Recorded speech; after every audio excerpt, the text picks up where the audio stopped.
Hey guys, welcome back to my kitchen where nothing ever goes to plan but somehow still tastes and looks good.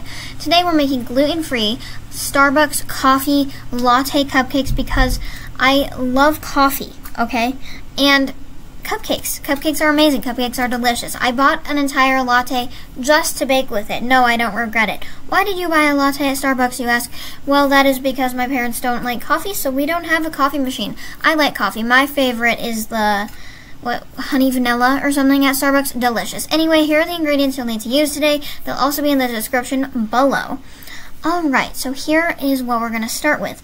Bob's Red Mill gluten-free flour. My favorite gluten-free 1-to-1 flour. Make sure it's a 1-to-1 flour blend that has xanthan gum in it, because if it's not, you're going to be sad and so are your cupcakes, and we don't want that. You can find the ingredients I use linked below as well if you don't know where to buy them, because that's a common question I get. Also, if you have another gluten-free 1-to-1 flour blend that you like, you can use that as well. It doesn't really matter. You can also use regular all-purpose flour. Doesn't matter either way, works the same. Next, you're going to do softened butter in a bowl, softened, not melted, with some sugar, eggs, vanilla, and beat that all together. Boom. After that, you're going to beat in the Starbucks latte that costs you $6 and better make me famous, because this is basically Starbucks but in cupcake form, except gluten-free and cheaper. Delicious. Use any type of coffee that you want.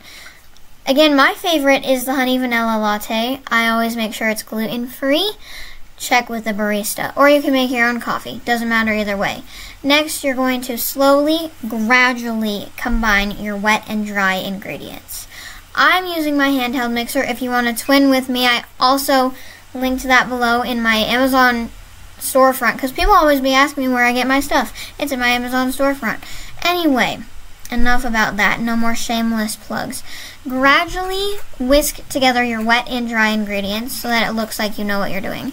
This part, it smells amazing. It's so satisfying.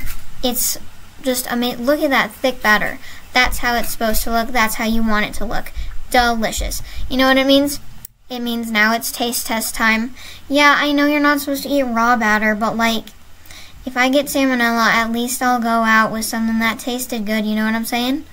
Preheat your oven to 350 degrees Fahrenheit and put some cupcake tins in a little cupcake pan like so.